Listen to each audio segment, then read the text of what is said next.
Nah, y'all are just wrong about Kaiju number 8. Hello, my wonderful viewers, and welcome to another episode of Betty Adams Overanalyzes. Today, we are going to take a look at my personal hot take on Kaiju number 8.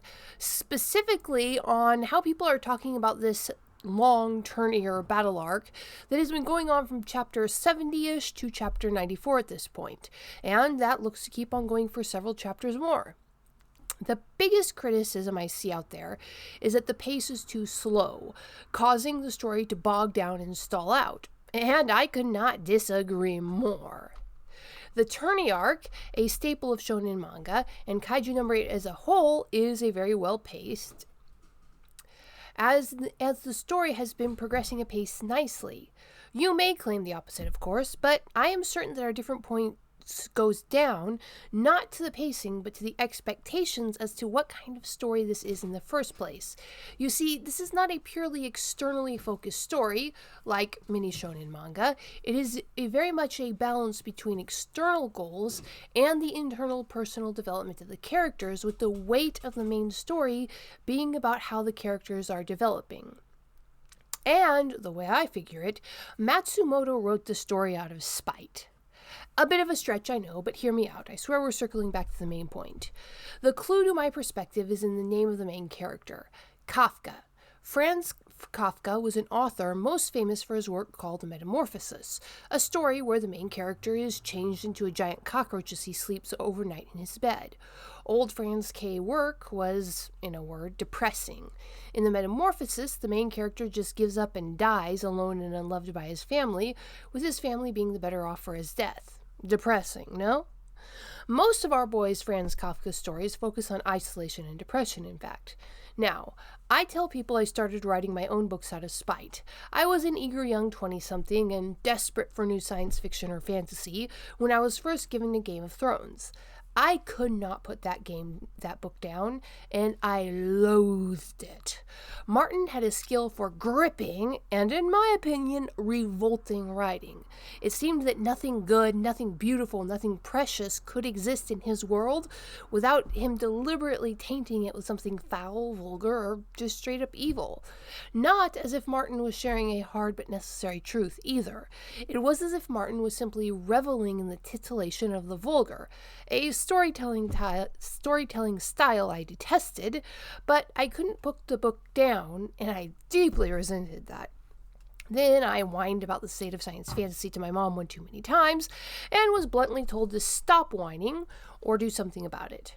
So I wrote Dying Embers, then Flying Sparks, so that there would be a wholesome science fantasy in the world that dealt with real problems of suffering and evil without giving into vulgarity and titillation.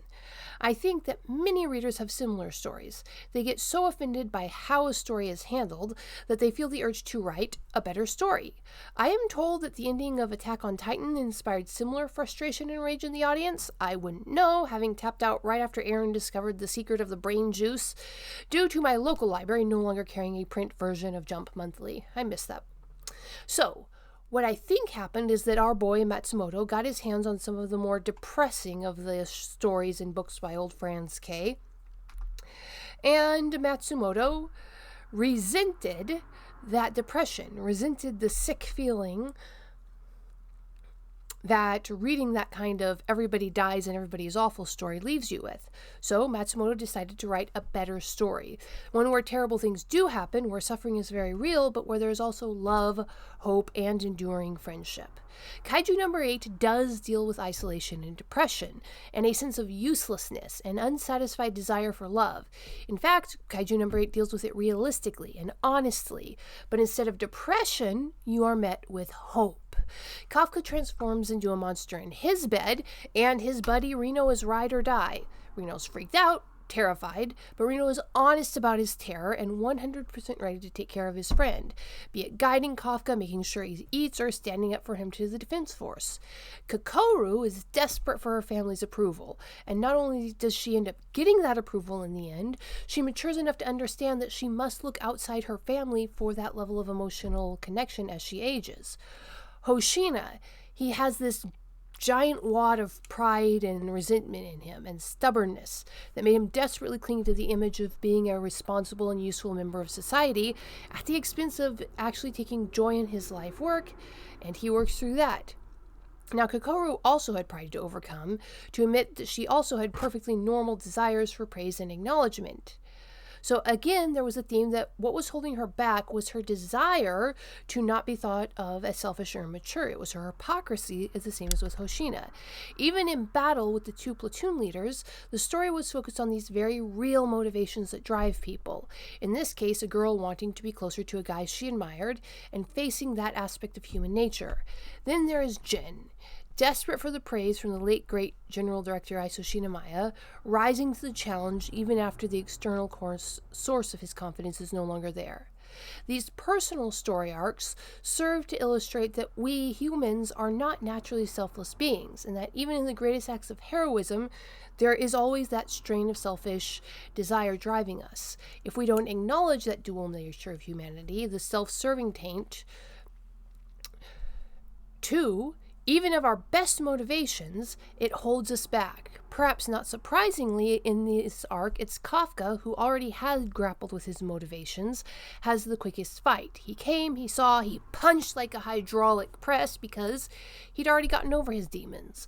But through it all, it is not the selfishness, the pain, or the suffering that Matsumoto is framing in the center of his story here. Instead, the story focuses on the friendship, the sacrifice, the fellowship of the characters.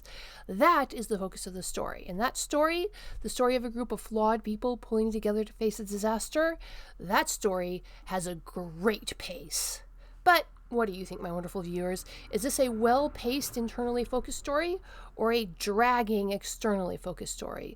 Leave a comment below telling me what you think. It gives me such a kick to see your theories in the comment sections.